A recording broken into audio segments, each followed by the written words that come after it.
programang ito ay rated SPG. Striktong patnubay at gabay ng magulang ang kailangan. Maaaring may masiselang tema, lengguwahe, karahasan, sexual, horror o droga na hindi angkop sa mga bata. Nabi na lahat sa akin ni Zoe na itinago mo si Sir Pepe. Wala kang utang na loob. Sana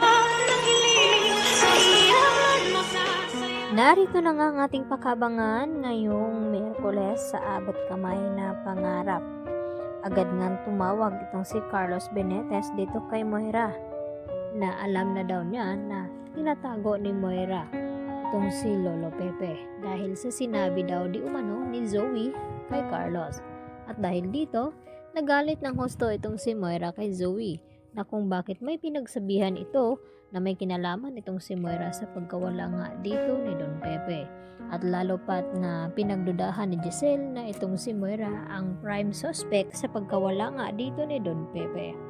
At dito naman natila nakapag-isip-isip itong si Zoe na tama nga itong kanyang ama na si Carlos na dapat isecure ni Zoe ang kanyang sarili nang sa ganon ay hindi siya madamay sa pinapasukan na gulo dito ni Moira. Baka makulong pa itong si Zoe at madawit dito kay Moira.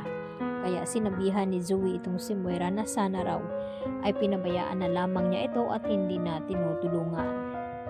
Kaya naman, gagawa ng desisyon itong si Zoe na hanapin nga itong kanyang Lolo Pepe kung nasaan nga ito itinago ni Moira. Subalit tila mahuhuli na ang lahat dahil sa ginagawa nga dito ni Balahadya na pinahirapan ng husto itong si Don Pepe at pinaghuhukay pa ng paglilibingan sa kanya.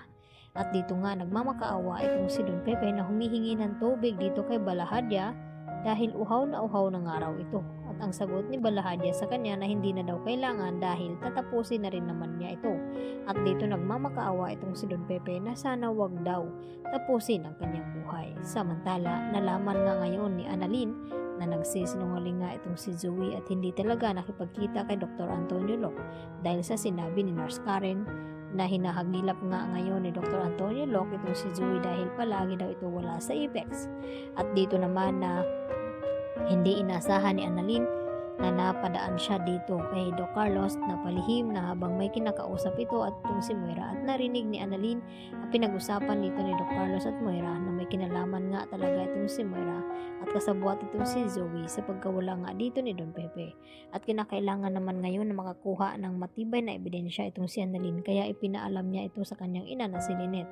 At natakot naman itong si Lynette na kung sakaling may kinalaman nga daw itong si Zoe sa pagkawala ni Don Pepe, baka manganib naman itong si Annalyn at mapahamak kaya pinag-iingat niya itong si Annalyn.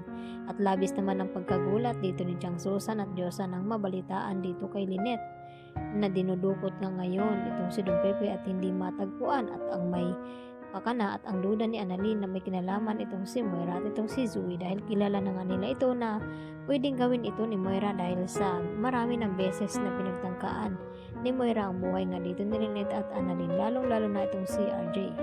At ang malaking katanungan ngayon kung may makakapagligtas pa nga ba dito kay Don Pepe na ngayon nga tila mahuhuli ng lahat dahil sa ginagawa nga ni Balahadya, lalo na tinapos ni Balahadya itong kaisa-isa sanang tutulong dito kay Don Pepe kapalit ng 10 million at wala na nga ito dahil tinuluyan na nga ni Balahadya nang mahuli ito na kalagan sana sa pagkakatali itong si Don Pepe. Kaya ayaw naman ni Balahadya na mag-traidor sa kanya kaya tinuluyan na nga niyang tinapos. Kaya ikakagulat din ng lahat ang pagkasawi dito ni Don Pepe dahil sa mga kamay dito ni Balahadya at isa lamang ang testigo kundi itong si Zoe. Yan ang ating patuloy na pakabangan mamaya dito lamang yan sa Abot Kamay na Pangarap.